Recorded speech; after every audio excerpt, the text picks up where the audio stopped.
This is central Exmoor, and on a day like this it does look beautiful, but of course it can be incredibly harsh up here. Not very many animals can survive the winter, but today for the West Country Icons series we're going to meet an animal that can. The Exmoor Horn is an ancient breed of sheep that has been living high on the West Country's hills for longer than anyone can remember. Recently it's been enjoying something of a renaissance. So we've come to the top of Exmoor to meet Pauline Lyle, who's the chairman of the Exmoor Horn Breeders' Society. Exactly. Now, tell me about numbers. Were the numbers of Exmoor Horn sheep down at one time? They went into a decline about 15 years ago, but since then they are definitely on the up. And thanks really to the Exmoor National Parks 2 years ago, they gave us some of their sustainable development funding, which we're able now to go to shows, advertise, do far more advertisements and promote the breed generally. Okay, now look, some of the West Morning News readers might say, cynically, realistically, hey, if a breed is dying out, it's dying out. Maybe it's not for the modern market. Why bother to bring back an old breed? What would you say to that? Because they're about the only breed that will really live in this climate on the moor at 1,000 feet. And they're marvellous mothers, they have plenty of milk, they eat well, the meat is very succulent and sweet. And you would not get a lowland sheep living in this height, really.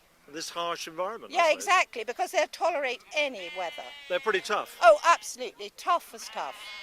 Now, talking about their meat, which I'm only too happy to talk about because I love eating all sorts of lamb and mutton, I believe there is going to be a promotion going on to market Exmoor Horn lamb and mutton in the future. Yes, well this October we're actually doing a big promotion when we have the Exmoor Food Festival, when we will be doing Exmoor Horn meat, and we'll be promoting it at the local pub and really getting it on the market. We've also got 4 restaurants in the area that are going to have lamb, and they're going to produce lamb in the restaurants for a week, and then we get a feedback as to how it has gone.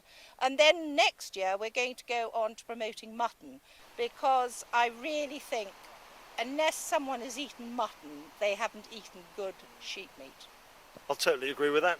You've got to eat mutton because it's one of the most delicious meats that you can buy in these islands, and I reckon the mutton off these sheep is going to be delicious. It is. Can't wait to taste it. No, it's absolutely tremendous. It's lean, flavour, succulent, and because it's been grazing all the natural herbage of Exmoor, you know, the blueberries, the heather, and the natural grasses, because we're not into high fertilisation up here of the meadows and things, it is absolutely to die for.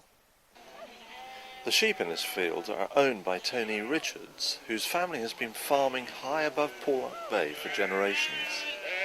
I find they're a very easy sheep to keep. They're very docile, and they've obviously kept the shirt on my back, and my father and grandfather before him. So, now Pauline Lyle was talking about the fact that they're pretty hardy for the sort of conditions you get up here on the heights of Exmoor. They're very hardy. I mean, I can remember going through the 62, 63 winter, and these sheep went through without a problem. I mean, yes, they've got to be fed, but they will stand extremes of cold or extremes of temperature. Dry summers, they've come through that all right, and now we've got a wet one, and they'll come through this one.